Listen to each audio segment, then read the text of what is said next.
On n'est pas très nombreux là pour l'instant. Je vérifie ici. Ouais, on est 8 personnes.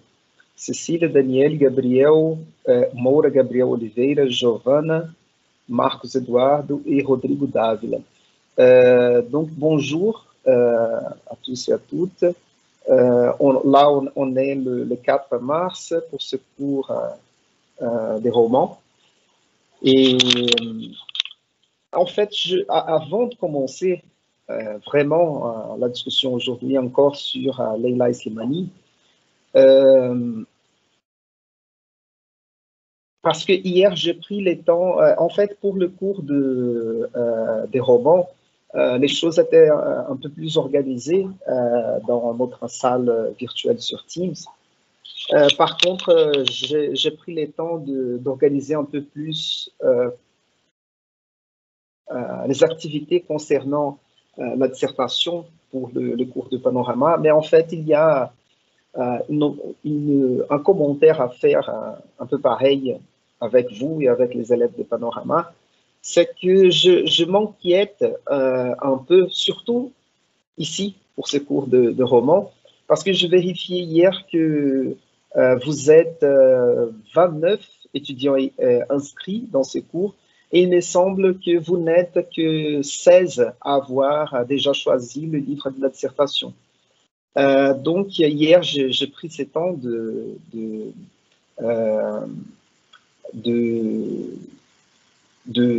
d'organiser les activités, et donc, peut-être vous avez reçu la notification déjà de 2 activités concernant la dissertation. L'une, c'est la séance débat qu'on va faire le 25 mars, n'est-ce pas, sur chaque groupe autour du livre choisi, de la dissertation. Donc, je vais vous envoyer quelques questions, juste pour guider un peu le débat.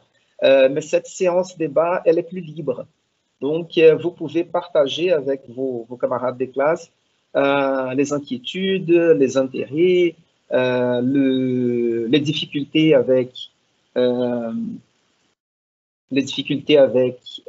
avec la lecture du roman, vos impressions de lecture. Donc, c'est une séance ouverte. C'est à vous, en fait, de poser des questions ou de lancer des débats avec vos camarades, mais je vais vous envoyer quand même quelques questions aussi pour participer à ce débat. Et donc, c'est prévu pour le 25 mars. Et je vous le dis aussi là tout de suite parce que j'ai prévu cette date du 25 mars, mais la naissance de Caetano, mon fils, est prévue pour le 20 ou le 22 mars. C'est-à-dire que s'il naît la semaine de la séance débat, je vais remporter le débat la semaine suivante parce que je risque d'être au milieu de l'accouchement de Caetano. Donc, je vous laisse, si c'est le cas, je vous laisse une note et vous serez quand même informé de l'annulation de cette séance pour le 25. Par contre, l'autre question, c'est encore concernant la dissertation, la deuxième activité, c'est déjà la première étape de la dissertation. Il s'agit du sujet de la dissertation et une bibliographie ou une première recherche bibliographique. Si vous jetez un coup d'œil sur l'activité qui est déjà disponible, est déjà ouverte, à consultation, etc. Je vous ai donné 5 ou 6, je ne me souviens plus le nombre exact, mais je vous ai donné quelques plateformes de recherche d'articles académiques. J'ai déjà, en fait, parlé un petit peu, si vous avez aussi pris le temps de regarder la vidéo sur le format le format et le formatage de la dissertation. Je l'ai partagé, cette vidéo. Je peux le faire encore une fois parce que ça se perd un peu dans cette ligne du temps, la timeline de la salle Teams, parce que ça s'organise plus ou moins comme Facebook ou ce genre de réseaux sociaux. Donc, ça se perd. Il faut remonter pour retrouver certaines informations. Et donc, c'est ça. Pourquoi je m'inquiète, en fait? C'est parce que là, on est en train de travailler sur 2 œuvres en même temps, ensemble ici. Chanson douce de Leila Slimani et en groupe ou personnellement, vous travaillez sur la lecture de l'œuvre choisie pour la dissertation. Donc, faites attention parce que sinon, vous ratez, si vous commencez à rater les dates des activités, ce sera un peu compliqué, surtout parce que on a affaire à un semestre plus court, à 80 jours, si je ne me trompe pas. Normalement, nous avons 100 jours. Donc, faites attention et essayez d'avancer au plus vite dans les lectures, n'est-ce pas? Donc, je vais vous faire des rappels pour ne pas rater les dates des activités. Et comme je disais, je m'inquiète parce qu'il y a presque la moitié d'étudiants inscrits dans ces cours qui n'ont pas encore choisi leur œuvre, c'est-à-dire qu'ils n'ont pas non plus commencé à la lire, n'est-ce pas? Donc, pour fermer cette observation, si vous avez des amis, des gens que vous connaissez qui sont inscrits dans ces cours, dites-leur de chercher, de choisir leur œuvre au plus vite parce que le temps passe vite, n'est-ce pas? Et donc, je ne sais pas si vous avez pris le temps de regarder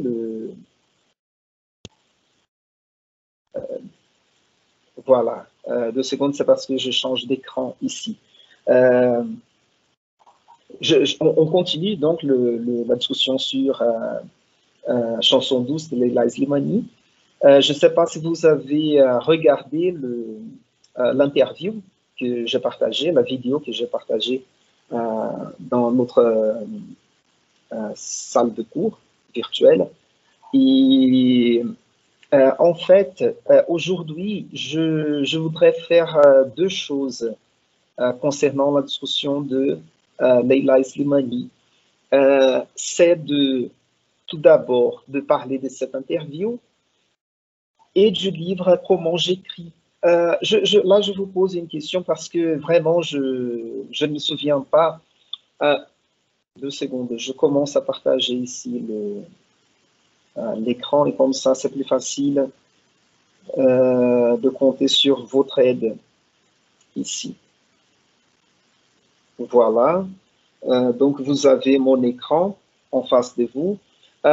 Et je me souviens mardi d'avoir montré rapidement à la fin du cours ce petit livret Comment j'écris avec Leila Slimani, mais je ne me souviens pas si j'ai commencé à commenter quelques extraits de cette interview écrite avec Leila Slimani. Ceux et celles qui étaient présents dans les derniers cours, aidez-moi à me souvenir ici. Est-ce que j'ai commenté ou j'ai juste parlé j'ai juste dit que j'avais mis ce livre sur Teams et c'est ça? Peux-tu passer un peu, parce que je me souviens de la couverture, mais je ne me souviens pas les textes en tant que tels. Si tu peux passer un peu, juste pour regarder. Tu as D'accord. seulement Ok. montré la couverture du livre. Tu n'as pas parlé du contenu ou à montrer la table de matière. D'accord. C'était mon impression et donc, merci de m'aider avec. On dit que les femmes enceintes, elles perdent leur mémoire, elles oublient les choses à cause de la grossesse. Et comme on est confinés ensemble ici, Anna et moi, je dis que je souffre un peu les effets de la grossesse aussi. Parfois, j'ai mal au corps, j'oublie aussi les choses. Donc, je crois qu'il y a un partage des effets de la grossesse ici à la maison. Donc, j'oublie aussi pas mal de choses en ce moment. Ce livre-là, c'est je dirais une espèce de collection organisée par, comment il s'appelle? C'est Vitorino, Fotorino, Eric Fotorino. C'est une série, en fait, d'interviews avec plusieurs écrivains, dont Leila Slimani. Et comme je disais mardi, c'est que, euh, en fait, je, je vous dis, je vous montre ce livre-là. Euh, c'est pas le moment publicité, d'accord? Je n'ai rien à voir avec l'auteur de ce livre. Et c'est pas, ce que je fais, c'est pas pour vendre son livre. C'est un livre qui s'appelle, en português, O Espaço Biográfico, Dilemas da Subjetividade Contemporânea. Et j'aime bien ce livre parce que il y a un chapitre qui s'appelle Devires biográficos à entrevista midiática.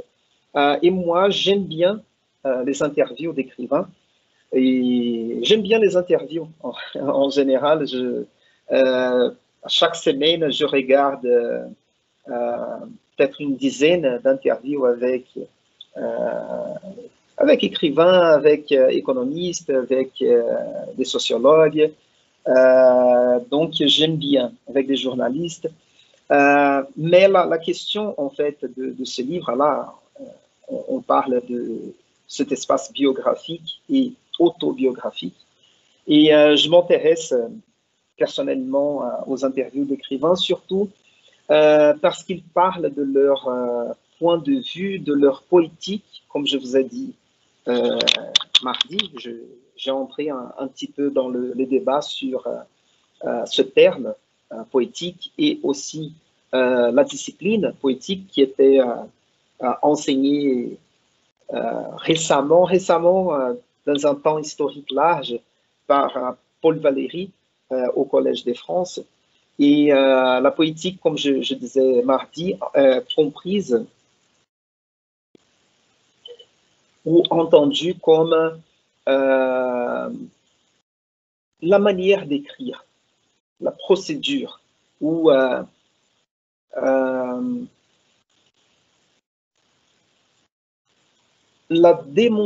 démonstration des procédés d'écriture d'un écrivain. Et ça peut être à partir du point de vue de l'écrivain, mais aussi à partir de la lecture des œuvres et de ce qu'on est capable en tant que lecteur, critique, chercheur à retrouver ou à découvrir de la manière d'écrire ou sur la manière d'écrire d'un certain écrivain, n'est-ce pas? Et donc, j'utilise ici cette interview avec Leila Slimani aussi comme possibilité de lancer ou de continuer la discussion sur cette œuvre, ces romans qu'on travaille ici, et sur l'écrivaine aussi, Leila Slimani. Et donc aujourd'hui, on va faire deux choses. C'est d'abord de voir et de commenter quelques extraits de cette interview. L'interview par vidéo aussi, celle que j'ai partagée sur Teams. J'ai quelques considérations à faire. Et aussi, je voudrais continuer un peu la lecture du roman. Nous avons lu ensemble et commenté l'ouverture, la première séquence du roman. Et aujourd'hui, je voudrais entrer dans la séquence suivante, juste pour commenter et préparer un peu le terrain pour votre lecture. D'accord? Et aussi sur nos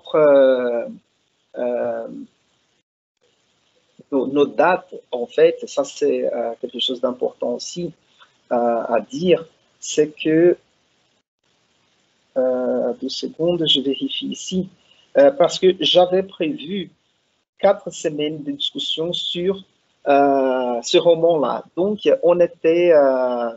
la prévision, c'était le dernier cours, aujourd'hui, la semaine prochaine et le 18 mars. Donc, comme je ne sais pas si vous vous souvenez, nous avons 4 romans à lire ensemble pour ce semestre et vous aurez le 5e, c'est l'œuvre de la dissertation. Et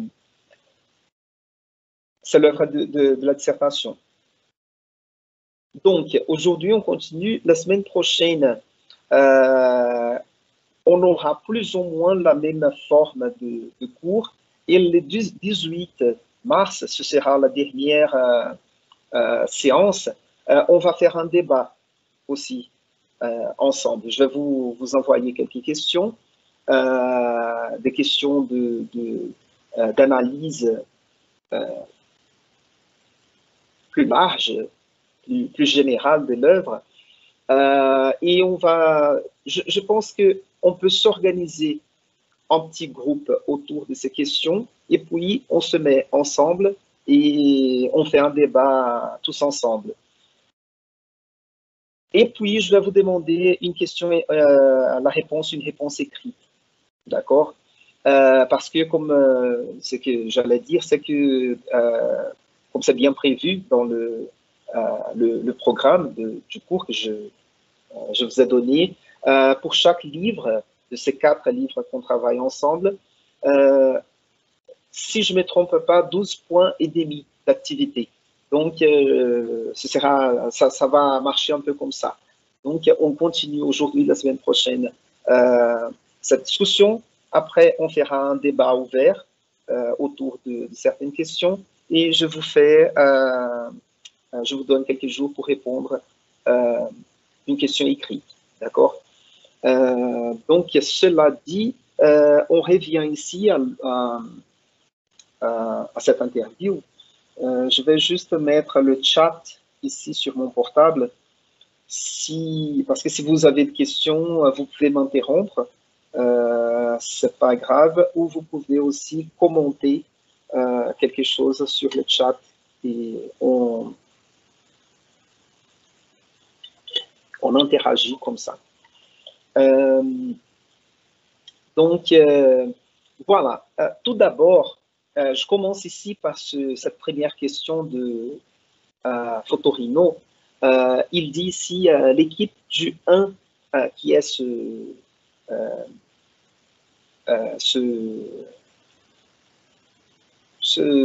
journal est aussitôt frappé par son écriture, sa spontanéité. Il n'y a jamais un mot en trop, il n'y a jamais un mot pour rien. On peut dire aussi que c'est d'une certaine façon une générosité, n'est-ce pas, de ces genres d'intervention, parce que évidemment, on va trouver, si on fait une analyse attentive, on va trouver quelques mots qui sont là pour rien. C'est pas, on exagère un peu dans ce genre de considérations. C'est quelque chose qui a l'air très simple quand on la lit. Et puis évidemment, comme toujours chez les grands auteurs, quand c'est simple, c'est que c'est compliqué.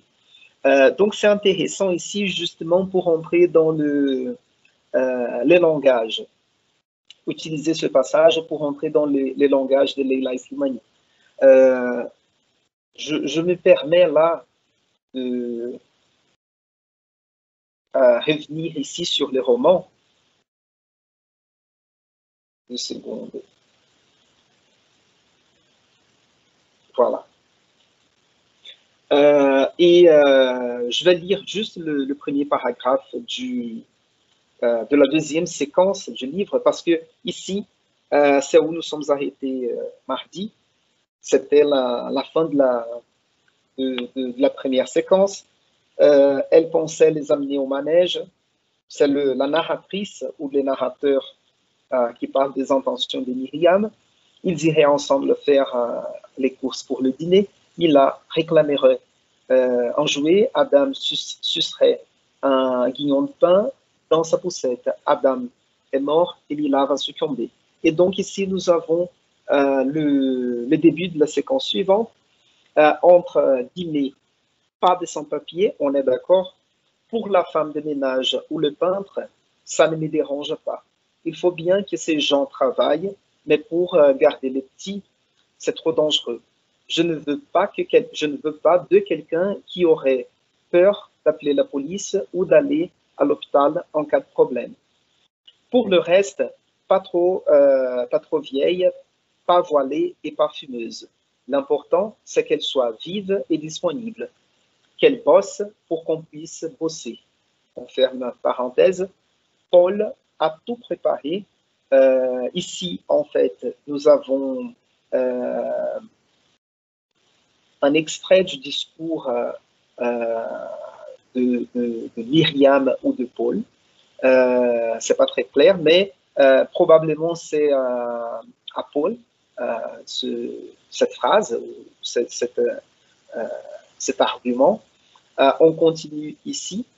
Il a établi une liste de questions et prévu 30 minutes par entretien. Ils ont bloqué leur samedi après-midi pour trouver une nounou à leurs enfants.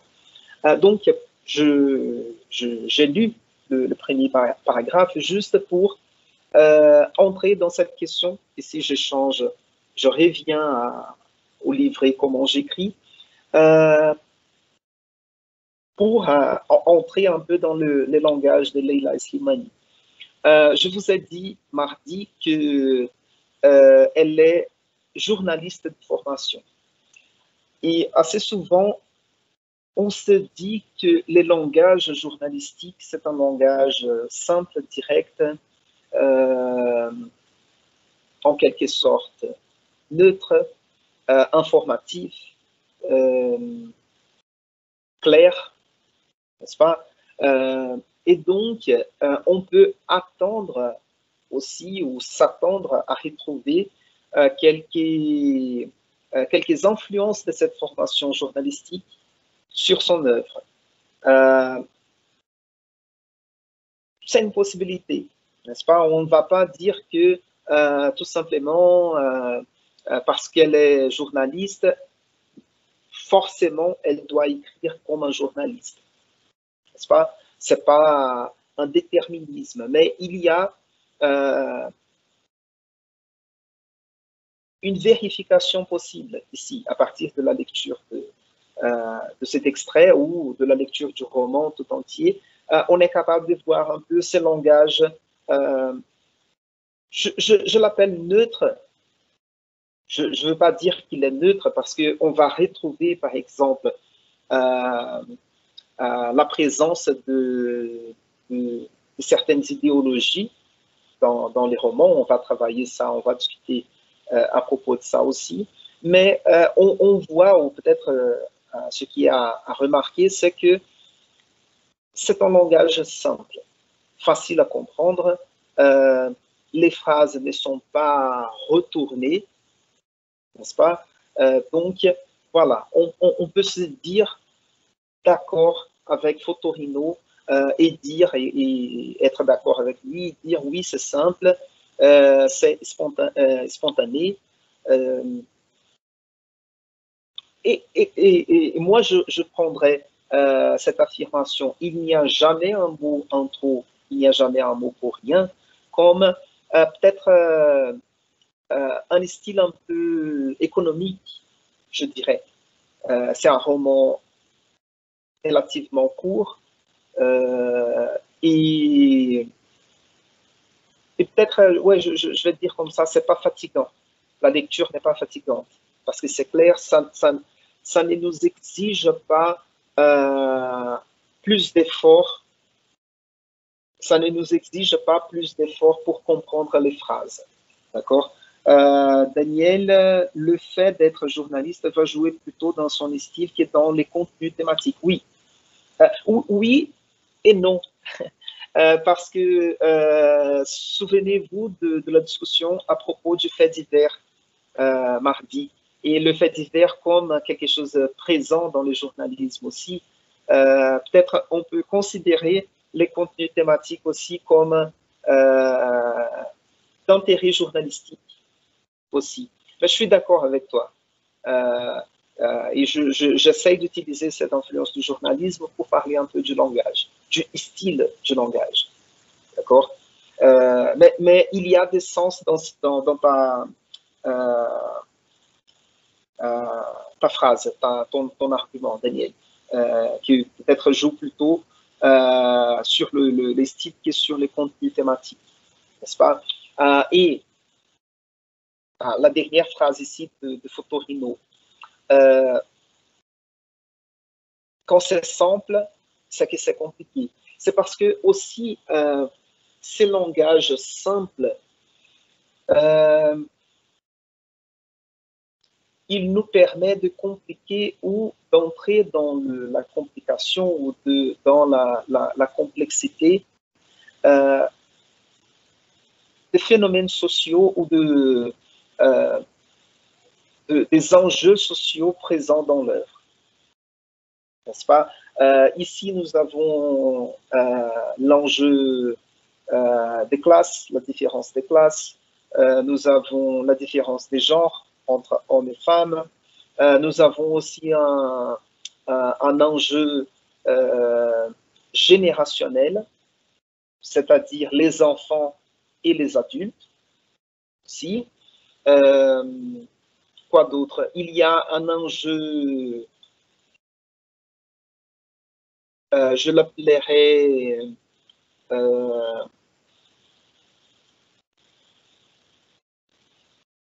pas national, c'est pas ça, c'est ou lié à la nationalité, parce que on voit ici dans la première phrase de cette deuxième séquence, pas des sans-papiers. On est d'accord? Vous voyez, c'est cet enjeu lié à l'immigration existante en France aujourd'hui. D'accord?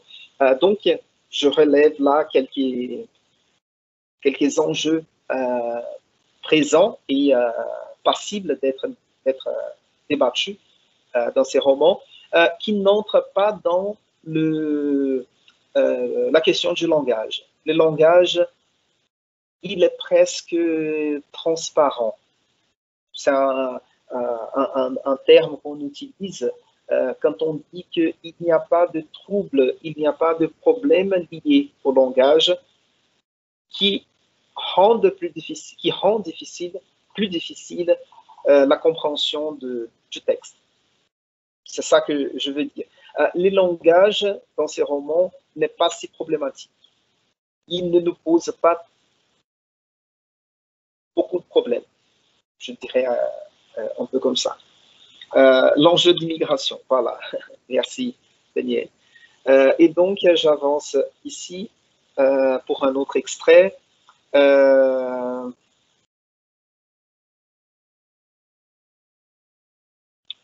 Oui. Voilà, c'est bon comme ça. Et donc ici, déjà dans une réponse, Leila nous dira « Je ne cherche ni à distraire ni à installer les lecteurs dans une position confortable parce que, en tant que lectrice, ce n'est pas ce que j'aime en littérature. J'aime, quand je referme le livre, me sentir presque mal, en tout cas perturbé. Avoir le sentiment que ça a changé quelque chose. Donc, c'est ce que je recherche quand j'écris. Donc, ici, quand je vous dis, je vous parle de poétique en tant que discipline ou en tant que champ d'étude et pas en tant qu'adjectif, mais la poétique de Leila Slimani, on peut en retirer quelque chose à partir de cette affirmation. C'est-à-dire l'idée qu'elle ne cherche pas à distraire, c'est-à-dire elle ne fait pas une littérature de loisirs, une littérature de passe-temps. Et elle essaye d'installer ses lecteurs dans une position pas très confortable en tant que lecteur, lectrice. Nous avons ici une indication de comment elle écrit, de quel est son objectif, quel est son but quand elle se met à écrire quelque chose.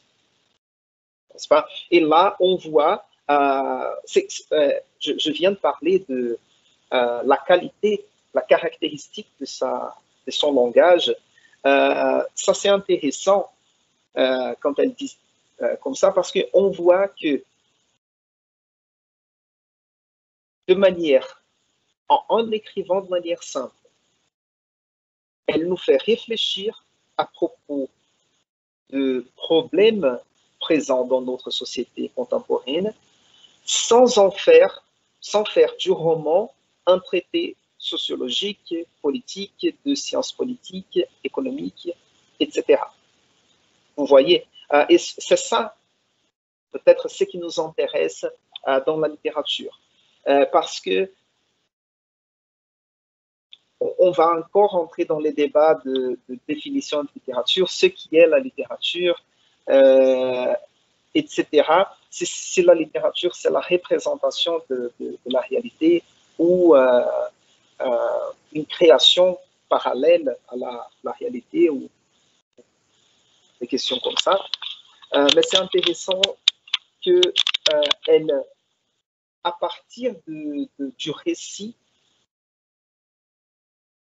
c'est-à-dire nous avons un discours narratif qui nous montre des scènes, des actions, des personnages en action, mais il y a des dilemmes, des problèmes posés, des enjeux posés, qui nous font réfléchir. Donc c'est ça aussi le travail de la littérature. C'est de ne pas nous donner une réponse, mais de nous faire poser des questions à partir de cette réflexion. Et comme je disais là, on entre en quelque sorte dans ce débat sur le rôle de la littérature parce que à partir de la lecture d'un roman comme celui-là, quand on retourne le regard vers notre réalité, notre société, on va se poser des mêmes questions, n'est-ce pas? Des questions comme à quelle classe sociale on appartient, quelle est la vision du monde que nous avons à partir de cette classe sociale, du genre auquel nous nous identifions. Si nous avons tous les papiers réglés ou pas, si nous avons une sécurité sociale et économique, financière par exemple, ou pas, etc. Quels sont les choix de vie que nous avons aussi à certains moments ou à des moments donnés de notre vie, n'est-ce pas? Donc, c'est ça un peu la particularité du discours littéraire, la capacité de nous faire poser des questions sans faire du récit, sans faire du roman, un traité de sciences politiques ou de sociologie, par exemple. Ça, c'est, faut le dire aussi, ça, c'est plus clair dans les romans de Leila Slimani. Pourquoi je l'ai dit? Parce que cela n'est pas quelque chose qu'on peut affirmer de manière générale concernant toute la littérature. Il y a... Aujourd'hui, c'est un peu moins présent dans la production littéraire, mais nous avons en français un type de romans qu'on appelle des romans à thèse. Je ne sais pas si vous avez déjà entendu parler de cette expression. Quand on parle des romans à thèse, L'idée, c'est que nous avons une thèse, une opinion sur la vie, sur la société, sur la politique, et on veut, et en fait, on raconte une histoire qui confirme ou qui réfute cette thèse que nous avons. C'est-à-dire,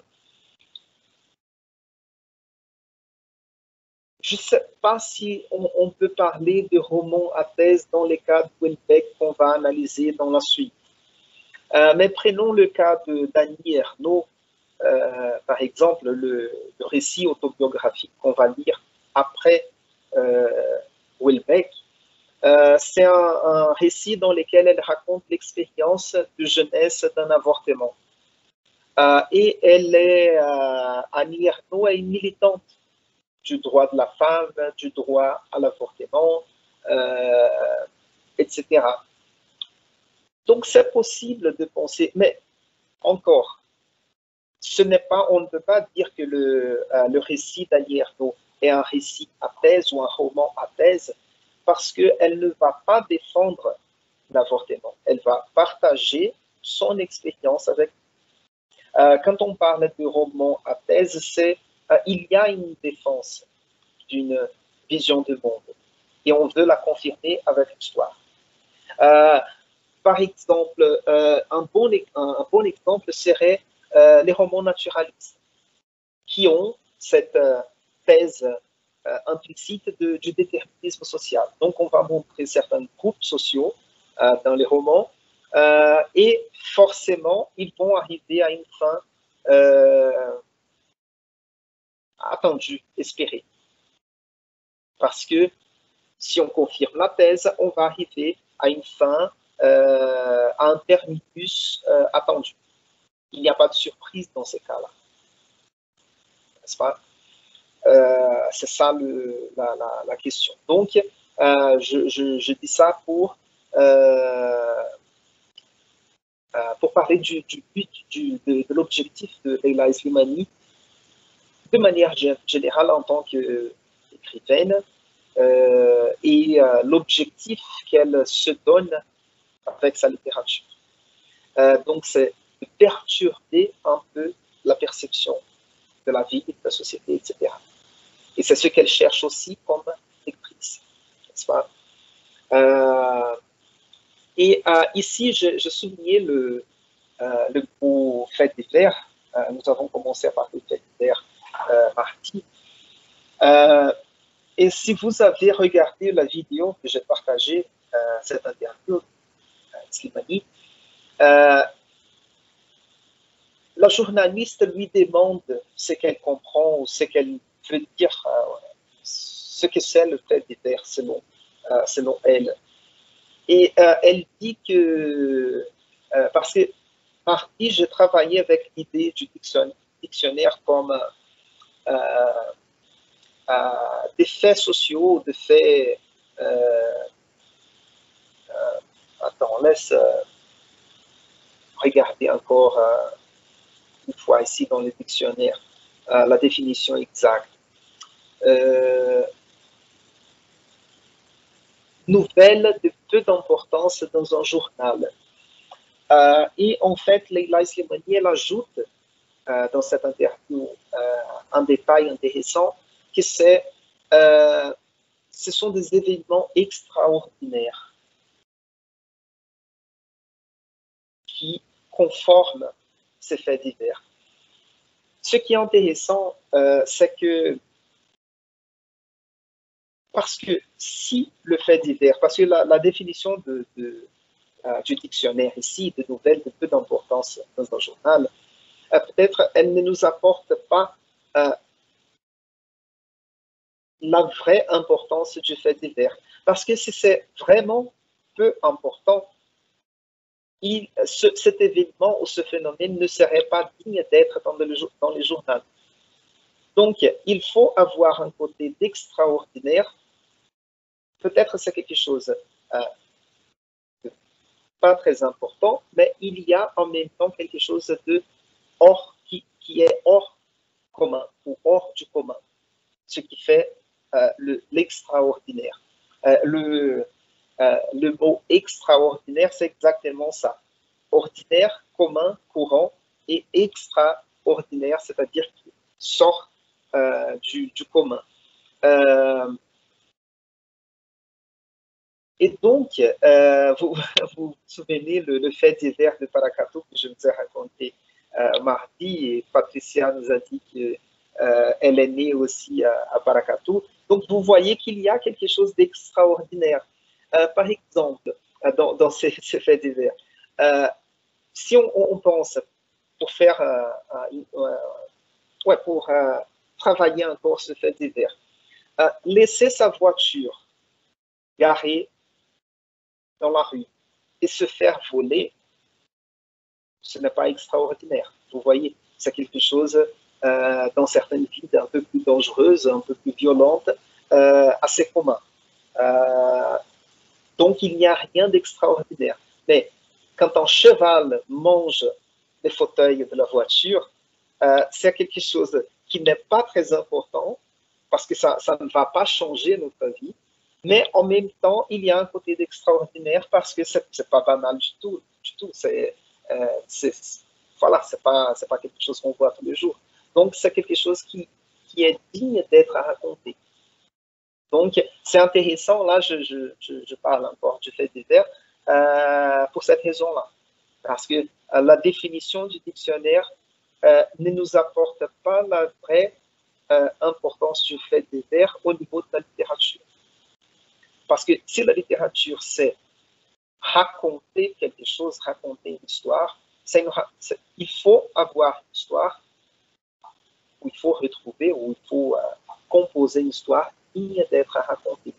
Digne d'être racontée, c'est-à-dire qui va intéresser aux gens.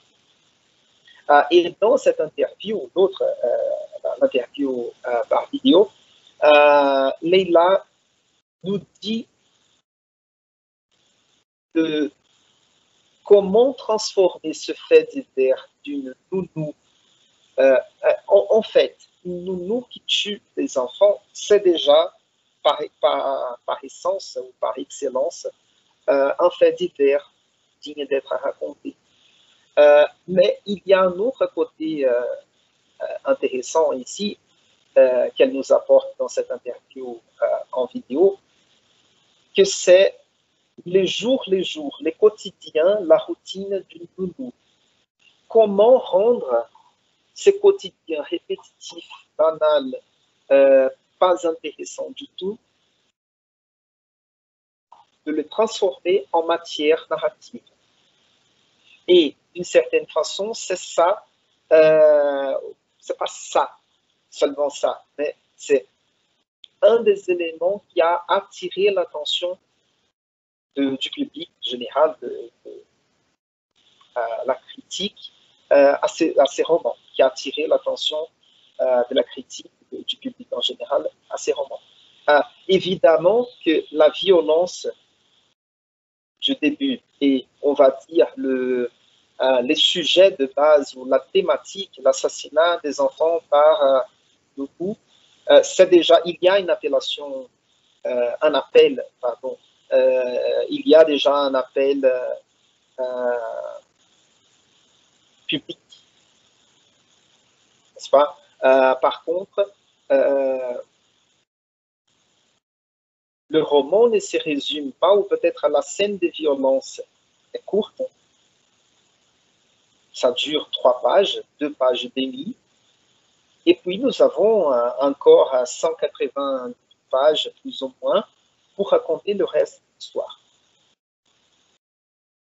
Et je ne sais pas où vous êtes dans la lecture, ce n'est pas ennuyant du tout,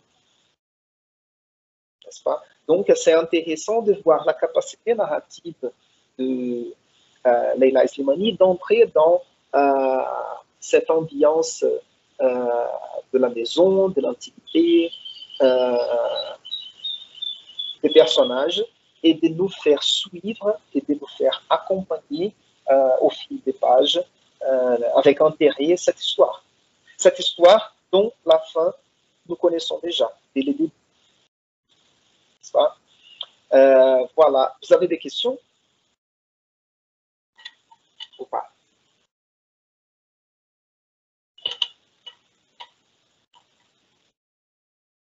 Non, oui, j'ai compris. Donc, pardon, voyons ici. Voilà, en fait, ça se répète un peu la relation banale entre les nounous, enfants et mères. Trouver un rythme narratif, trouver comment donner envie au lecteur de tourner les pages quand ce que vous racontez, c'est une femme qui arrive dans un appartement, qui fait à manger, qui change de couches, qui va au square et qui le lendemain fera pareil, et puis pareil encore les jours suivants, une histoire finalement très répétitive et très difficile. C'est ça en fait. Ici, c'est les points de vue de l'écrivain. Une histoire banale et répétitive est très difficile à raconter. Et vous voyez ce qui est intéressant dans cet argument de Slimani, c'est que euh, euh, vous m'avez déjà entendu parler de l'importance de l'expérience de la lecture, n'est-ce pas? Je l'ai dit assez souvent. C'est-à-dire, la littérature, c'est une conception que je défends de la littérature en tant qu'expérience. Et l'expérience de lecture littéraire, elle nous apporte une espèce d'expérience vécue. D'accord? C'est quelque chose que je vérifie ici dans les dictionnaires, mais je pense que ça n'existe pas en français.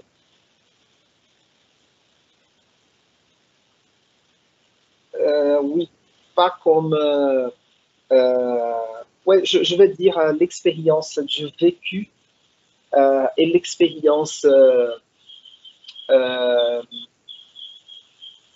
en portugais, on fait cette différence. On fait cette différence aussi en allemand. Je l'ai dit en allemand parce qu'il y a quand même euh, une littérature philosophique à propos de ce sujet, mais en portugais, on peut faire cette différence entre expériência et vivência, en quelque sorte. C'est pour ça que je dis en français expérience vécue, parce que on peut avoir une expérience des connaissances, d'apprentissage, pas forcément d'avoir vécu quelque chose. Et cette expérience de la lecture littéraire, à mon avis, elle nous apporte une expérience de l'ordre du vécu.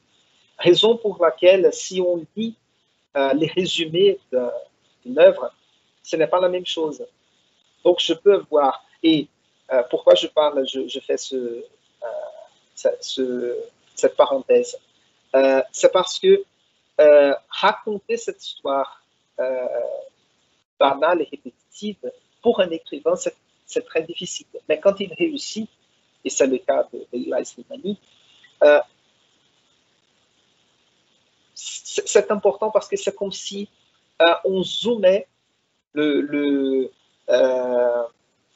la vie de ces personnages et on augmentait en taille des détails de la vie quotidienne qui sont parfois inaperçus. Raison pour laquelle je parle ici assez souvent dans ce livre ou à propos de ce livre de l'intimité. Parce que c'est quand elle entre dans l'intimité des personnages, dans la psychologie des personnages, qu'on comprend comment elle arrive à parler d'un quotidien aussi répétitif, aussi banal, pendant presque 200 pages. Vous voyez, parce que l'argument, si on nous demande de résumer ce roman, c'est très facile. C'est un jeune couple qui décide d'embaucher une nounou pour s'occuper de ses enfants pendant qu'ils travaillent. Ils vont travailler, ils vont vivre leur vie jusqu'au jour où la nounou tue les enfants. Et on ouvre une enquête pour comprendre pourquoi elle a tué les enfants. Vous voyez, et je reviens encore dans la relation journalisme et littérature. Le fait divers journalistique serait comme ça, n'est-ce pas? On ne va pas essayer de comprendre qui était Louise, pourquoi elle est arrivée à ce point de tuer les enfants, quelle était la relation entre les patrons et la nounou et les enfants, etc. Vous voyez, c'est ça en fait, comme je disais, la tâche du discours littéraire, du discours narratif. C'est de donner vie à quelque chose que, dans le journalisme, n'a pas de couleur, n'a pas de... c'est un peu automatique, c'est un peu...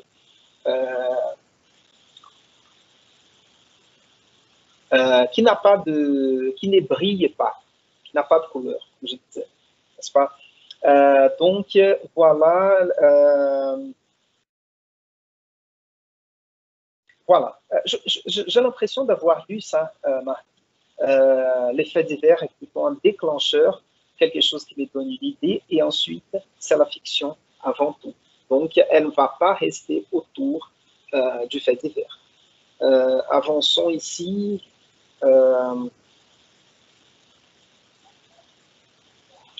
Oui, je vais pas entrer dans les détails de cette affirmation. Je vais juste l'utiliser ici. Donc, moi-même, quand j'écris sur Paris, j'ai envie de m'inscrire dans cette ligne parce que je trouve extraordinaire le fait que Paris soit une ville totalement habitée par les romans. Et elle va parler ici de Modiano. À mon avis, Paris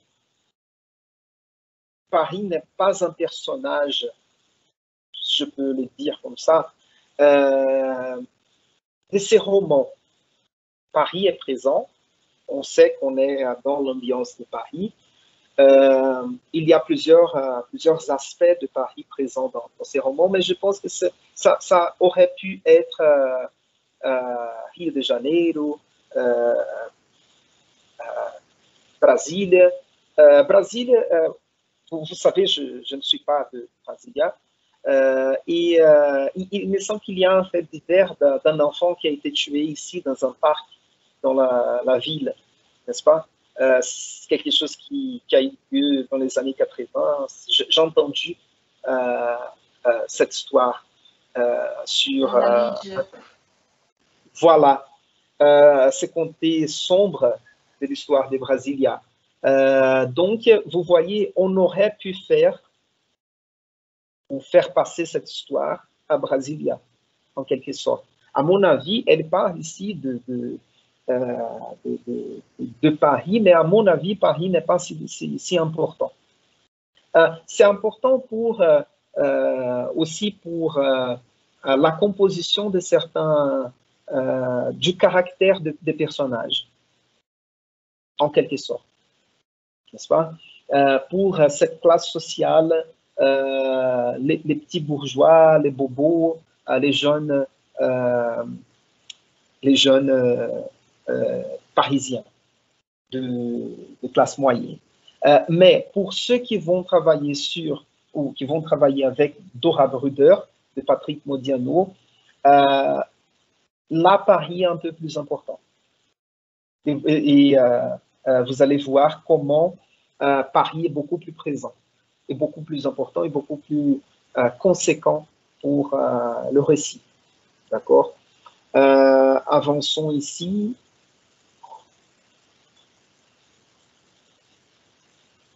Oui, ici, il y a un élément aussi qui est touché par Leila Slimani dans la vidéo. On arrive donc ici. Beaucoup de commentateurs ont parlé de lutte des classes. Oui, il y a une forme de lutte des classes, mais sans lutte et sans classe. La lutte est toujours larvée. Il n'y a jamais d'éclat de voix, il n'y a jamais de véritable dispute. C'est d'ailleurs un des problèmes dans les relations et c'est ce qui nourrit les malentendus. Il n'y a pas de il n'y a pas véritablement de classe puisque ce couple, ce sont des bobos qui ont le sentiment d'appartenir en fait à aucune classe sociale et cette femme, la nounou, est une espèce de déclassée qui ne bénéficie d'aucun réseau de solidarité, qui ne se sent ni être un prolétaire, ni appartenir à la classe moyenne. Elle est totalement seule. Ce qui est intéressant dans ce débat sur cette lutte, qui n'est pas des classes selon Slimani, elle va toucher aussi dans cette interview, il y a un malaise chez ces couples, Myriam et Paul, parce qu'ils appartiennent à une classe sociale, comme elle le dit dans la vidéo, des gens de bien, n'est-ce pas, comme on dit au Brésil aujourd'hui, cidadão de bem.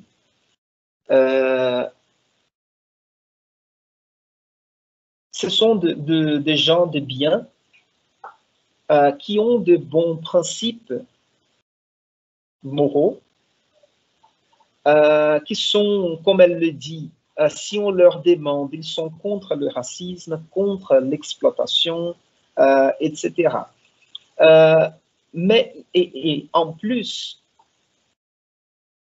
ils ne sont pas habitués à une organisation hiérarchique de la société. C'est-à-dire, ce sont des jeunes qui ne se sentent pas à l'aise quand ils sont les patrons.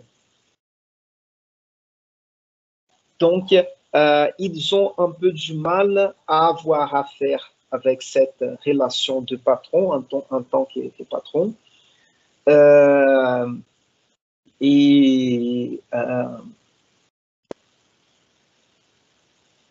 Mais ça peut dérailler cette relation hiérarchique à laquelle ils ne sont pas habitués et ça part vers l'humiliation dans les romans, dans quelque part.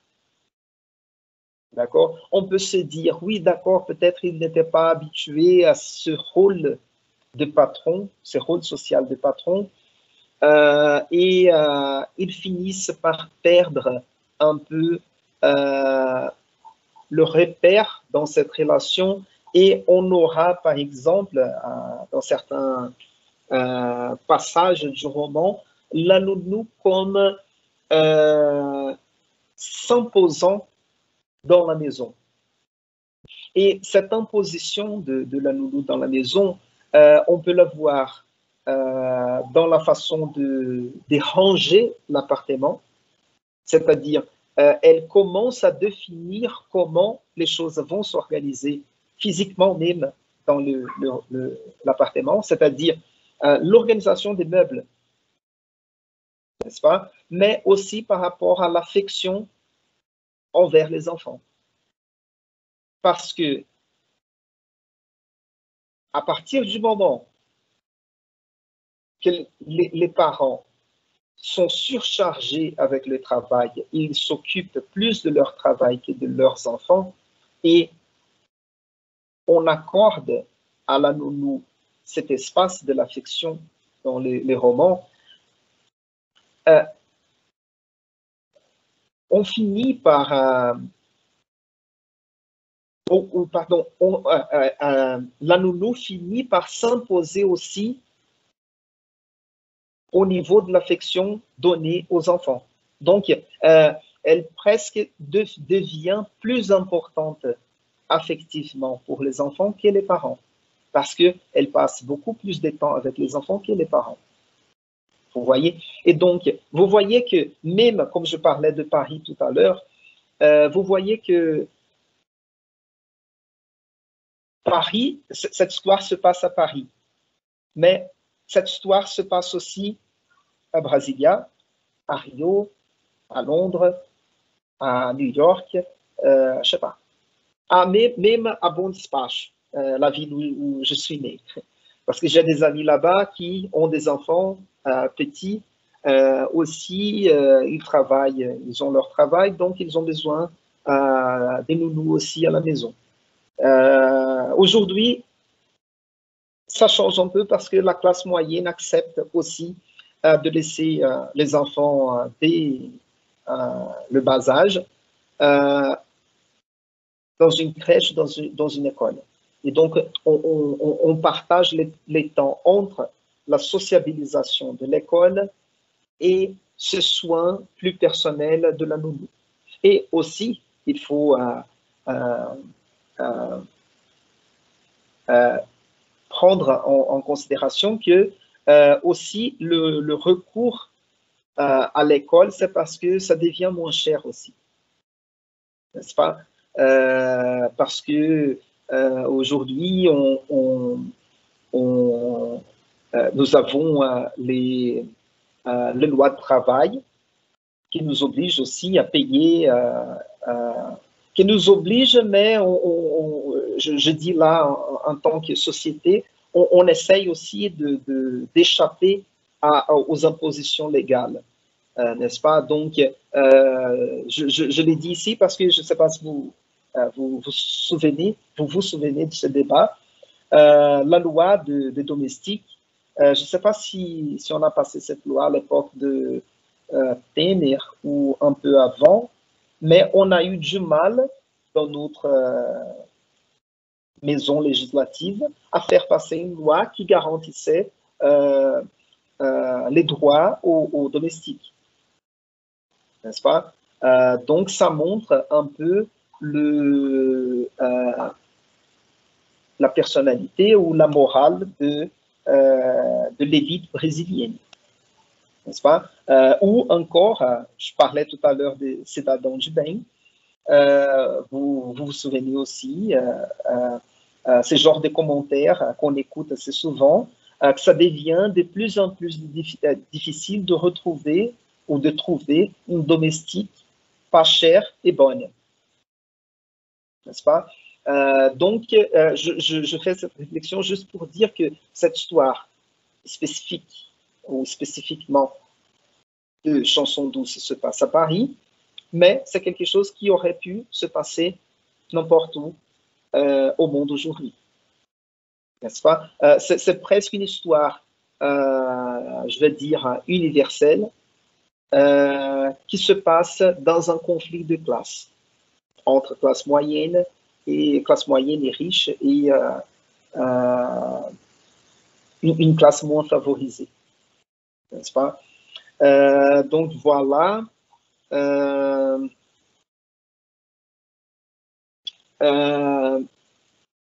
Et je profite encore ici de cette description de la nounou, cette femme, une espèce de déclassée qui ne bénéficie d'aucun réseau de solidarité, etc., pour parler un peu de la solitude de cette femme qui est Louise. C'est quelque chose dont on va aussi, quelque chose à laquelle on va penser aussi. Parce que on verra dans ces personnages, parce que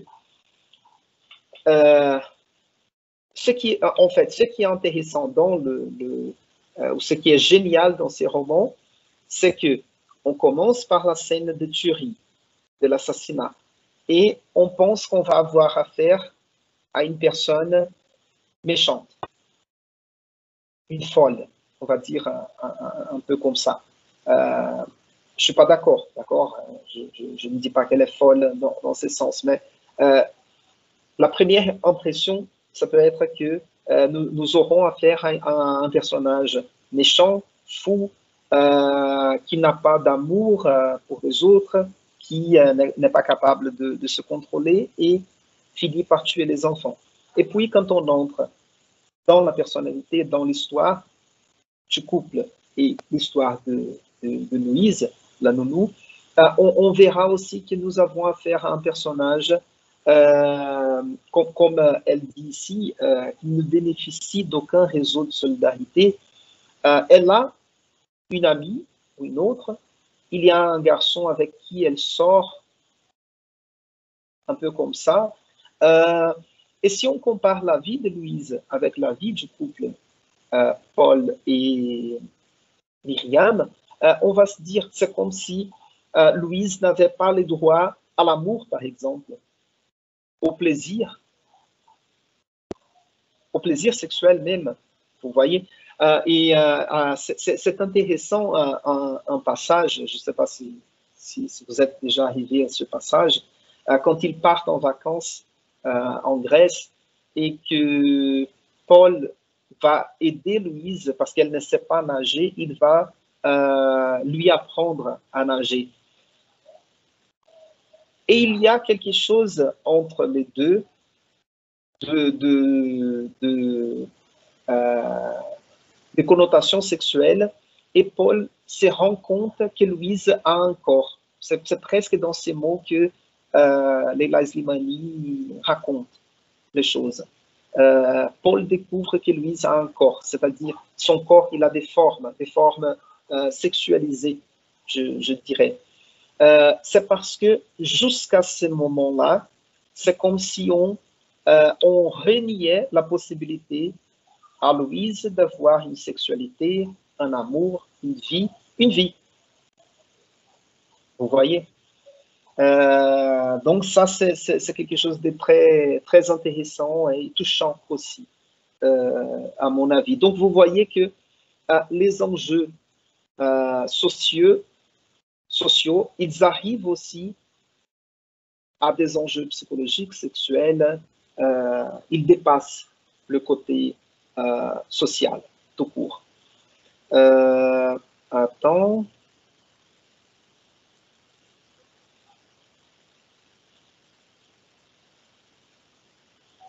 Non, ça va.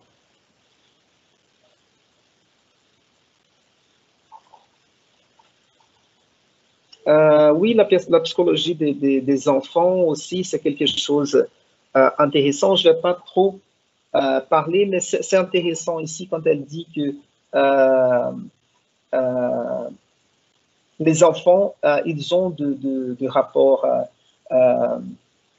Avant que je ne l'oublie, quand je parlais de cette génération de bobos à laquelle Paul et Myriam appartiennent, Leila Slimani dit, je ne me souviens plus si c'est dans cette interview en vidéo que j'ai partagée avec vous, dans une autre que j'ai regardée, elle utilise un néologisme intéressant pour parler de cette génération qui a du mal avec l'hiérarchie sociale. Elle dit qu'on appelle cette génération ou ces gens de adultes, quelque chose comme adolescents, c'est-à-dire ils ont encore un comportement adolescent, mais ils sont déjà adultes, d'accord? Ou adolescents, je crois que c'est adolescent. Nous avons adolescent et elle dit adolescent. Ce sont des adultes, adolescents encore.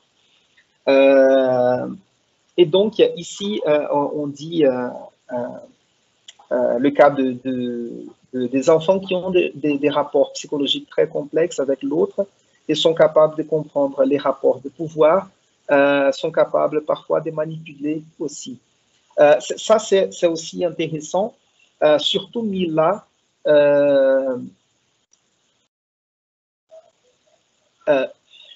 Il y a deux choses à dire par rapport au caractère de Mila. Là, tout de suite, c'est elle n'est pas représentée comme un enfant bête, naïf ou peu complexe, c'est-à-dire même un enfant comme Mila devient un personnage complexe, mais par contre, elle est représentée comme un enfant. ou comme l'enfant qu'elle est. Et pourquoi je l'ai dit? Parce que vous savez très bien, surtout dans les séries télévisées américaines, nous avons l'habitude de transformer les enfants comme des adultes petits. Donc, si vous pouvez chercher les exemples, n'est-ce pas?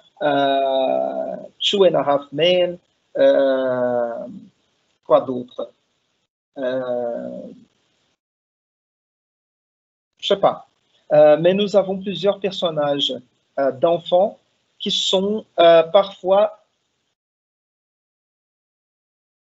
plus adultes et plus sages que les adultes. Donc, on adultise les enfants dans certaines séries télévisées. Je ne sais pas si Daniel va se souvenir, mais je crois que je dis ça le semestre dernier, que quand j'étais petit et je voyais ces personnages d'enfants hyper sages, je me sentais très mal parce que je n'étais pas si sage que. Vous voyez, c'est parce qu'en fait, la représentation n'est pas fidèle à la réalité d'enfants. C'est-à-dire, je ne veux pas dire que les enfants n'ont pas de complexité. C'est pas ça. Pour ceux qui ont des enfants ou un frère plus petit avec qui vous cohabitez, on sait très bien que les enfants, ils ont de la complexité. Mais ils sont toujours enfants, n'est-ce pas? Mais ils sont capables quand même de réflexions intéressantes, de constructions de langage intéressants. Nous avons, moi j'aime bien l'exemple de Arnaldo Antunes avec plusieurs chansons ou poèmes qu'il a fait à partir du contact langagier avec ses enfants, n'est-ce pas? Et ça, c'est du matériau poétique qu'il travaille dans son œuvre poétique et musicale, n'est-ce pas? Pour garder juste un exemple, la chanson Beija Eu, ça vient d'une phrase dite par son enfant ou un de ses enfants. Parce qu'on on sait très bien que la grammaire dit mi beija ou beija-me, n'est-ce pas? Comme le poème de, si je ne me trompe pas, de Oswald de Andrade.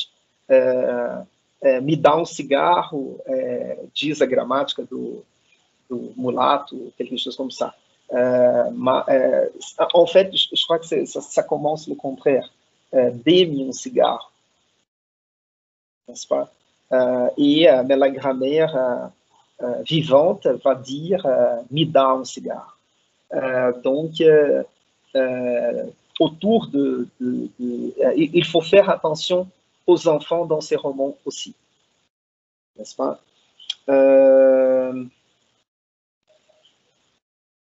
Voilà. Voyons encore.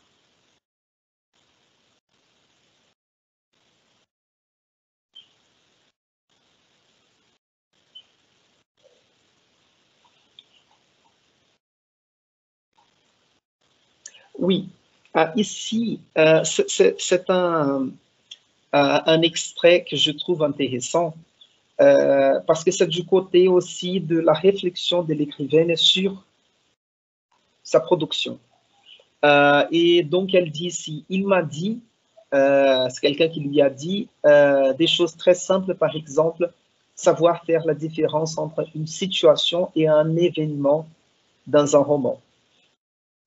Et c'est intéressant, je vais faire une parenthèse ici.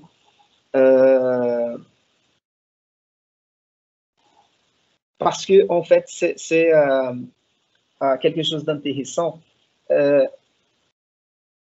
c'est quelque chose que là, je suis sûr que je n'ai pas encore dit, ni mardi, ni aujourd'hui. Parce que Leila, elle a commencé, en fait, elle avait débuté dans la carrière de journaliste et à un moment donné, elle a décidé de devenir ou de se consacrer à sa carrière d'écrivaine. Et il me semble qu'elle a essayé avec un premier ouvrage. Ça n'a pas marché. Là, j'oubliais un peu les détails de cette histoire. Mais il me semble qu'elle est allée chercher ses cours d'écrivain qui sont très communs aux États-Unis, c'est-à-dire les formations en écriture créative, par exemple. Et c'était dans ces cours qu'elle a travaillé sa poétique, pour utiliser le même terme. Et donc, c'est dans ces contextes qu'elle dit cela. Et pourquoi j'avais dit que j'ouvrais cette parenthèse, c'est parce que assez souvent, on pense aux écrivains ou à la capacité d'écrire comme un don de l'esprit, un don de la nature. L'inspiration, c'est quelque chose que ça vient, on ne cherche pas, n'est-ce pas? En fait, surtout avec cette jeune génération, nous avons affaire à une littérature qui est produite à partir d'une idée de projet. Vous voyez, c'est-à-dire, oui, la technique littéraire, c'est celle-là. On apprend la technique et on est capable d'écrire. Évidemment, il y a la génialité. Je ne renie pas l'existence de la génialité. Mais c'est-à-dire que le métier d'écrivain, c'est quelque chose qu'on apprend. Et par exemple, est-ce que vous connaissez une poète, elle est d'origine indienne, mais je ne sais pas si elle est vraiment anglaise ou elle habite en Angleterre aujourd'hui, Rupi Kaur. Est-ce que vous la connaissez? Non. Non, je ne la connais pas. Donc, je vais vous montrer quelque chose ici très intéressant. Ça c'était pas prévu pour les cours d'aujourd'hui, mais cette réflexion m'a mené à cette réflexion. Donc, je m'excuse parce que je vais entrer ici pendant les cours. Je vais accéder à Instagram, d'accord? Je m'excuse pour le faire parce que c'est pas, je ne vais pas naviguer sur Instagram, mais je vais vous montrer. Pardon, je mal tapé ici. Rupi Kaur. Et donc, je vais vous montrer ici. Ou peut-être je vais faire différemment. Je vais partager l'écran et comme ça c'est plus facile que de vous faire voir à partir de mon portable. Donc 2 secondes. Je vais taper ici je vais faire les logins. Et c'est 2 secondes. C'est rapide ça. Et Rupi Kaur, elle a un livre qui a été traduit en portugais comme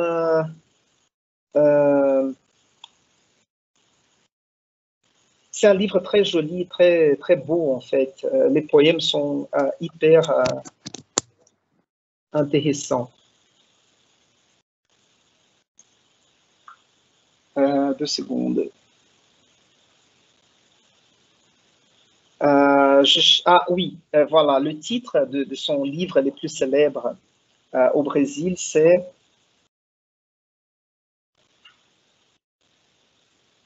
ça va s'ouvrir ici. Outro jeito de usar a boca. É outro jeito de usar a boca, c'est ça? Isso. Voilà. Et c'est très joli. Moi, j'aime bien ce livre. C'est vraiment intéressant. Et donc, je la suis sur Instagram.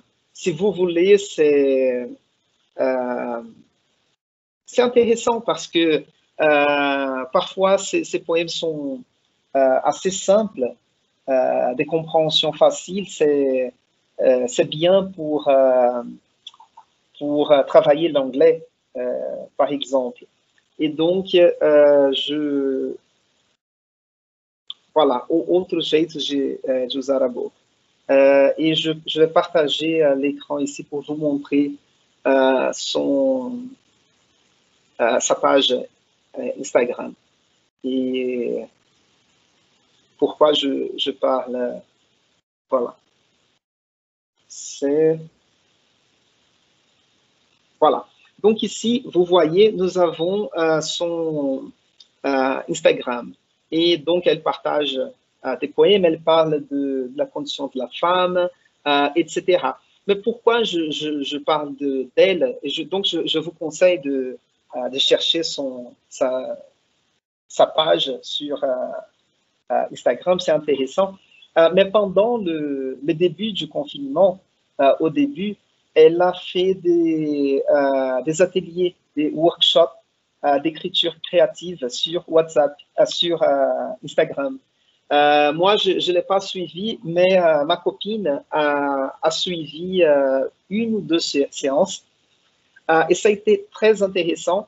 Elle m'a raconté comment ça s'est passé après. Et en fait, elle utilisait quelques-unes de ces techniques d'écriture poétique. Par exemple, elle cherchait des mots comme, ou par exemple, une des techniques, c'était comme, donnez-moi des mots pour décrire une relation sexuelle, par exemple. Et on va dire amour, désir, jouissance, corps, peau, et on fait une liste de mots qui représentent, à notre avis, une relation sexuelle. Maintenant, vous devez décrire une relation sexuelle sans utiliser ces mots-là. Donc, vous voyez que nous avons une limite, une contrainte à la description d'une scène d'amour, par exemple. Elle travaille aussi avec certains souvenirs. Et je me souviens, le jour où ma copine a suivi ces ateliers sur Instagram, après l'atelier, elle a ouvert la porte de la chambre et elle pleurait. Je dis, mais qu'est-ce qui se passe avec cet atelier? Et elle a dit, non, c'était touchant, c'était intéressant. Elle nous a fait quand même accéder à certains côtés de notre esprit, de nos souvenirs, hyper forts, hyper intéressants. Et elle a invité les gens à partager les résultats de ces ateliers aussi sur sa page Instagram. Donc, je ferme la parenthèse, j'interromps ici le partage d'écran, mais c'est juste pour vous dire que, par exemple, une poète comme Rupi Kaur, aujourd'hui, elle nous révèle ces techniques réelles, des techniques explicites d'écriture littéraire. Et donc, la littérature devient moins quelque chose de l'ordre du génie, de l'inspiration, et quelque chose du travail intellectuel et technique, pour le dire. Et pourquoi je l'ai dit? Parce que Leila Slimani a suivi une formation pareille et ça a changé un peu sa façon d'écrire. Elle est devenue plus consciente du travail de l'écriture ou du travail d'écriture. Et là, je reviens, il faut que je partage encore une fois le texte. Voilà. Et donc, dans ces passages, elle nous dit que il m'a dit des choses très simples, par exemple, savoir faire la différence entre une situation et un événement dans un roman. C'est fondamental. Si vous passez votre temps à décrire des situations, les romans ne marcheront jamais parce que rien ne va s'y produire. Il faut tout le temps être en mesure de distinguer. Qu'est-ce que je suis en train de raconter là? Je raconte une situation où je suis capable de construire des événements et donc de faire avancer les romans. Raconter des situations, c'est souvent simple, mais raconter des événements, elle laisse entendre, n'est-ce pas? Donc, c'est intéressant ce côté technique de la production et qui est présent dans l'interview et aussi dans l'interview par vidéo que j'ai partagé avec vous, n'est-ce pas? Ça, comme je disais, ça c'est une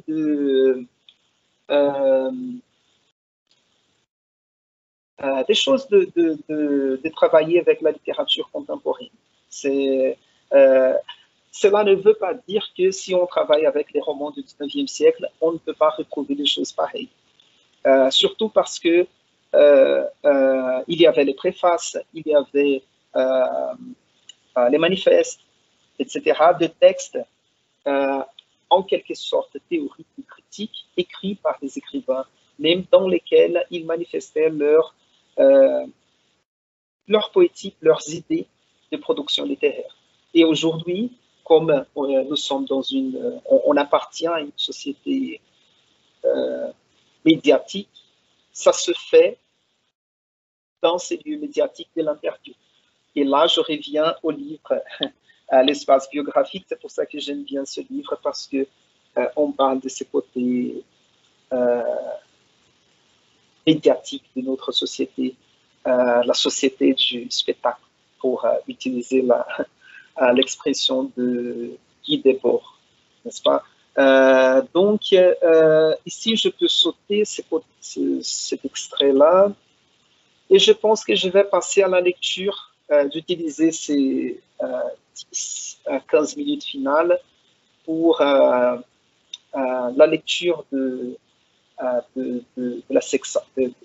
la séquence suivante du roman. Sinon, ouais, c'est bon.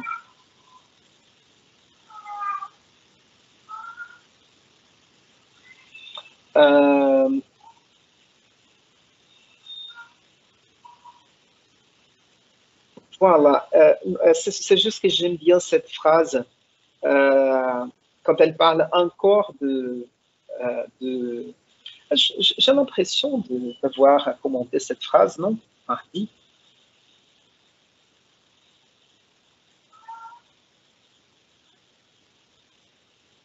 Et les chats participent. Donc, vous pouvez avoir tous les prix du monde, personne n'écrira à votre place. J'aime bien cette phrase parce que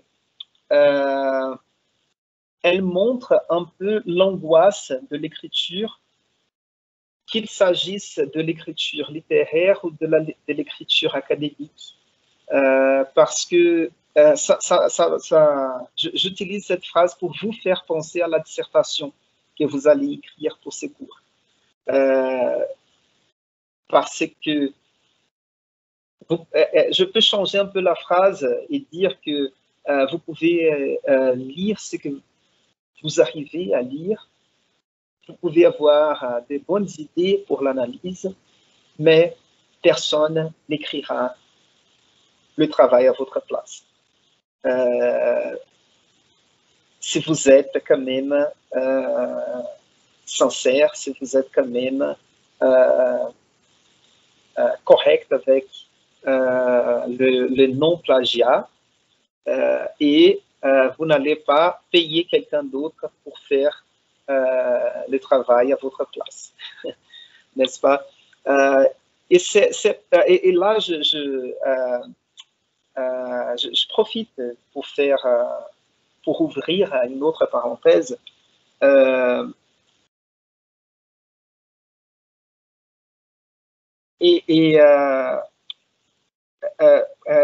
Daniel, je viens de voir moi aussi, même aujourd'hui, mais j'ai perdu le contexte de ta phrase ici. Mais ce que je disais de personne n'écrira à votre place, nous avons un cas célèbre dans la littérature française, c'est le cas de Colette, qui écrivait des romans, mais qui signait ses romans, c'était son mari, mais le cas est venu à public et en fait, elle a reçu après le lauréat de son travail. Et nous avons un film récent qui c'était la même idée. J'ai oublié le titre de ce film de l'écrivain qui signait, mais qui écrivait même les livres, c'était sa femme. Et en français, nous avons une expression pas très belle pour définir ce geste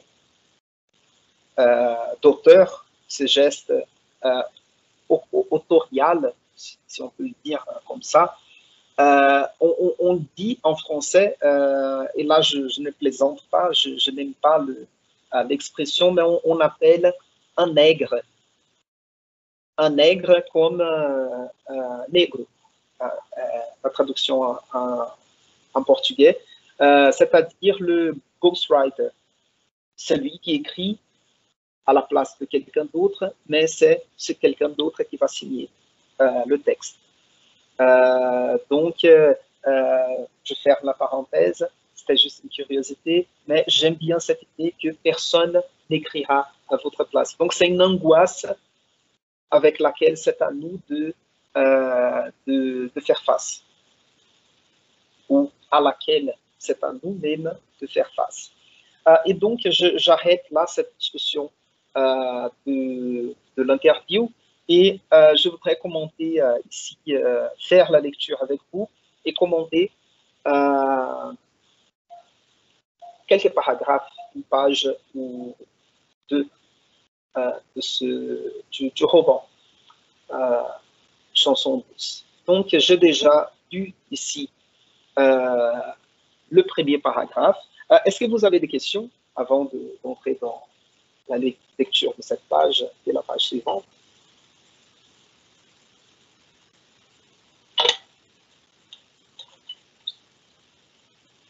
Le silence veut dire non. Et donc je remarque ici que ce premier paragraphe montre, comme je disais tout à l'heure, le caractère, l'esprit de ces personnages, n'est-ce pas? Ils vont faire les interviews pour embaucher les nounous, mais c'est clair, c'est dit bel et bien, pas de sans-papier pour femmes de ménage ou peintres, c'est bon, mais pour garder les enfants, non. Il y a aussi un choix religieux et de génération aussi, pas trop vieille, voilée, non, pas voilée, c'est-à-dire je ne veux pas une nounou musulmane, pas fumeuse. Fumeuse, ok. Pas? Voilà, donc on continue le paragraphe suivant. Pardon. Voilà. Je peux zoomer encore. Voilà. Voilà. Quelques jours auparavant, alors que Myriam discutait de ses recherches avec son amie Emma, celle-ci se plainte de la femme qui gardait ses garçons. La nounou a 2 fils ici, du coup, elle ne peut jamais rester plus tard ou faire des babysitting. Ce n'est pas vraiment pratique. Pensez-y quand tu feras tes entretiens. Si elle a des enfants, il vaut mieux qu'ils soient au pays. Donc, vous voyez, il y a un côté xénophobe ici. Pardon. pas tant que ça. D'abord, il y a, donc vous voyez, en fait, il y a un côté ici de manque de solidarité féminine lié à la classe sociale, n'est-ce pas? C'est-à-dire, ce sont, parce que je l'ai dit ici, c'est manque de solidarité féminine, parce que nous avons ici le dialogue entre deux femmes, n'est-ce pas, qui sont en train de, oui, d'accord, c'est quelque chose d'important à considérer, la possibilité de rester un peu plus tard ou de faire des babysitting. Mais si on a affaire ici avec une classe sociale favorisée quand même, ils sont capables de payer une babysitter les jours où ils ont besoin de quelqu'un pour garder les enfants le soir, par exemple. N'est-ce pas? Mais non, ce qu'ils veulent, c'est exploiter au maximum la nounou qu'ils vont embaucher. Donc, vous voyez ici la classe de ces personnages, c'est la classe moyenne. Mais c'est intéressant quand on voit ces genres de considérations ici.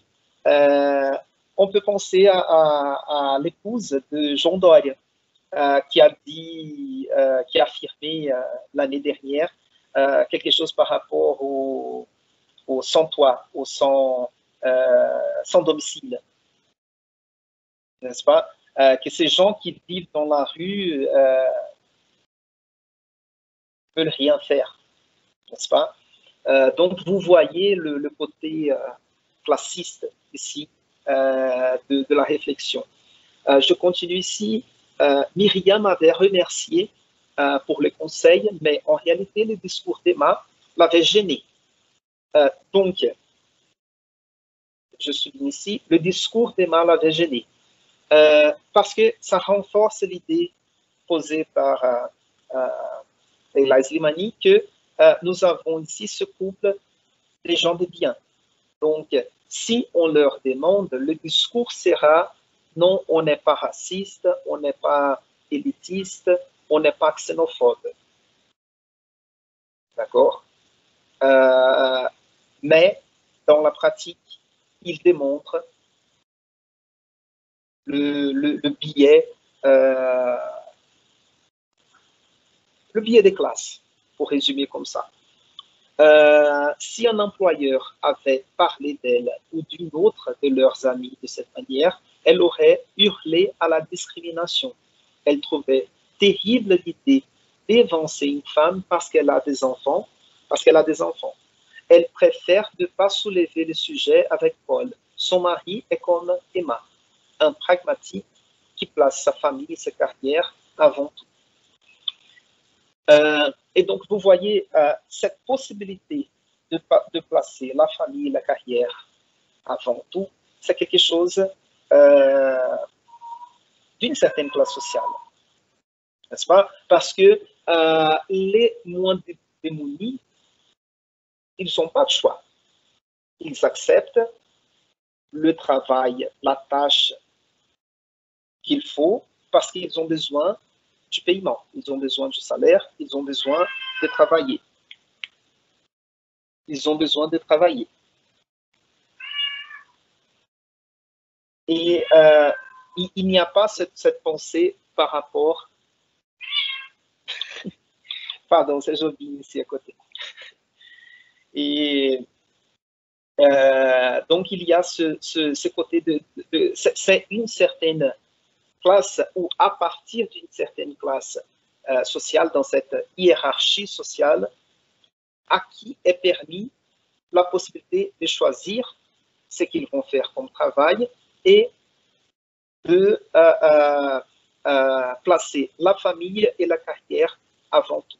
Et quand on dit ici de placer la famille avant tout, on verra très bien avec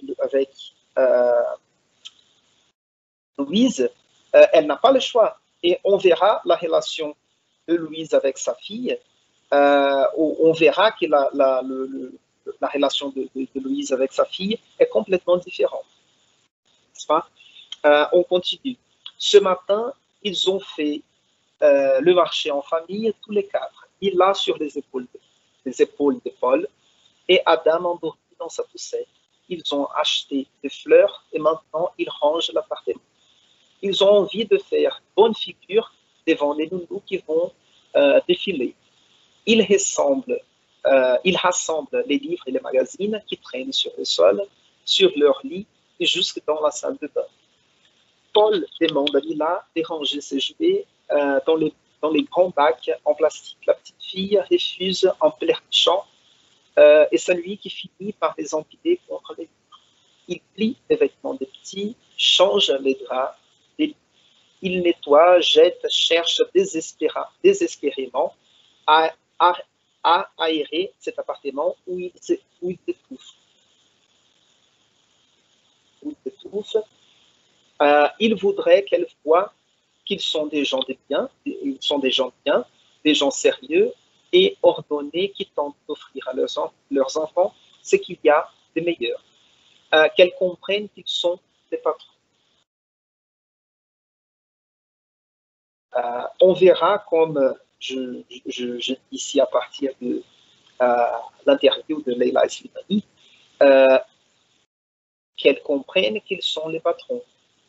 Ils veulent être reconnus comme les patrons, mais on sait qu'ils ont du mal avec cette hiérarchie sociale. On verra comment ça se passe, comment ça marche. On verra comment ça marche dans la relation avec Louis. Mila et Adam font la sieste, Myriam et Paul sont assis au bord de leur anxieux et gênés. Ils n'ont jamais confié leurs enfants à personne. Myriam finissait ses études de droit quand elle est tombée enceinte de plat. Donc ici, vous voyez que l'histoire du roman, elle est plus ou moins lancée, comme on dit, in media res, c'est-à-dire on prend l'histoire, on prend une histoire déjà en cours, n'est-ce pas? Donc, vous vous souvenez, la première séquence, c'était l'enfant retrouvé mort, l'autre enfant, la nounou, puis l'immeuble, le bâtiment, la rue, et ça finit. Et puis, nous avons ici déjà les couples qui cherchent les nounous, qui vont faire les interviews pour choisir la nounou. Et maintenant, c'est les moments où la narratrice ou le narrateur, je dis narratrice, narrateur parce que ce narrateur-là, il n'est pas très évident pour l'instant, n'est-ce pas? Il semble être un narrateur pas en quelque sorte omniscient, qui sait tout ce qui se passe, mais en quelque sorte pas tant que ça, parce qu'on verra qu'il y a une recherche d'informations à comprendre l'acte de Louise, mais c'est les moments de la présentation des personnages, n'est-ce pas? Et je l'ai dit assez souvent, parce que comme là, ce semestre, je n'ai pas choisi, on était même connus dans les bars de la ville. Et pour finir, mais Myriam refusait absolument d'entendre parler du babysitter. Elle seule était capable de répondre aux besoins de sa fille. Donc, il est déjà presque 10 heures. Je voulais en fait faire cette lecture suivie ici avec vous, juste pour, je ne sais pas, donner un rythme de lecture et de réflexion avec vous. Et donc, pour la semaine prochaine, j'aimerais quand même c'est souhaitable, je vais dire c'est souhaitable, pour ne pas dire obligatoire, d'avoir la lecture complète du roman, parce que comme ce sera le dernier cours avant le débat, je vais faire un survol de commentaires sur les livres. Je vais choisir certains extraits et commenter une vision globale du roman. D'accord? Donc, je vous demande pour la semaine prochaine de finir, si possible, la lecture du roman. D'accord? Est-ce que vous avez des questions?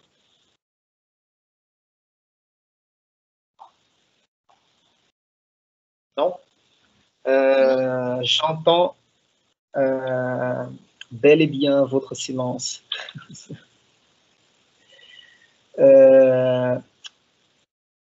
Votre silence me parle fort aux oreilles. C'est ça. Donc, je vous remercie. L'attention, la présence, la participation.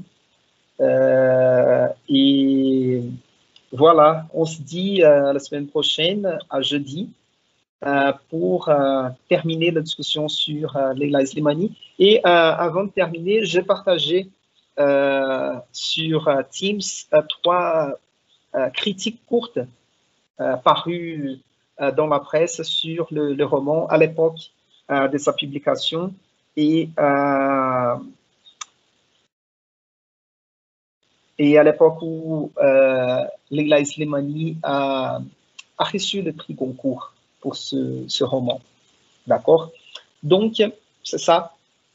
Merci beaucoup. Pour ceux qui sont inscrits à Panorama, on se retrouve dans 5 minutes. D'accord? Merci, merci. Au revoir et à jeudi prochain. Merci, prof. Au revoir. Au revoir.